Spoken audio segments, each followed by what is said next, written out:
Goa cricket संघटनेतील घोटाळा प्रकरणी आर्थिक गुन्हा अन्वेषण विभागानं गुरुवारी दयानंद नार्वेकर, बाळू फडते, चेतन देसाई यांची पुन्हा एकदा चौकशी केली। गोवा क्रिकेट संघटनेत 2,87,00,000 रुपयांचा कथित घोटाळा केल्याप्रकरणी आर्थिक गुन्हा अन्वेषण विभागानं यापूर्वी अकबर मुल्ला, चेतन देसाई आणि बाळू फडते यांना अटक केली होती। सध्या तिघेही जण जामिनावर मुक्त आहेत। 2007 साली झालेल्या या घोटाळ्यात तत्कालीन अध्यक्ष दयानंद नार्वेकर यांचाही सहभाग असल्याचा संशय आहे। त्यामुळे गुन्हा अन्वेषण विभागातर्फे या प्रकरणाची कसून चौकशी करण्यात येत आहे। याचाच एक भाग म्हणून गुरुवारी दयानंद नार्वेकर, बाळू फडते, चेतन देसाई यांची पुन्हा एकदा चौकशी झाली।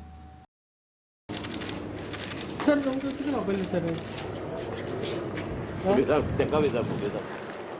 तुम्ही आता तुमका ऑलरेडी क्लीन चिट दिला नसो तरी असा तुमच्या किती वापरला तुमका की सर पॉलिटिकल ते मगायचं तुम्ही त्यांकाच विचारलं बरे जे किती सिफॉनिंग जातात ते झालं ते कळतं रेकॉर्डाप्रमाणे बँकेतून पैसे काढले ते कळतं कोणी काढलं कोण काढलं ते कशें सांगू तुमकां ते पुलीस इन्व्हेस्टिगेशन सांगता ते पण ते असं रेकॉर्डाचेर केस असले केसी असता पळय ते रेकॉर्डाचेर असता तू ओपन केले तुझे पैसे काढले तुझे सायनी असता बँकचे जे मॅनेजर असतात सगळे असतात।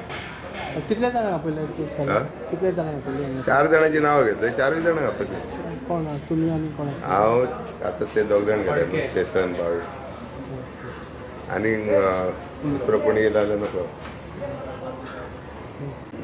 सर ते किती आपले सर त्यांना इन्व्हेस्टिगेशन एकल्याकूच आपयला आणखी घेवपाचें तिघे जाणां आपयलो आता एकलो येयला ना तिघे जाणां येयले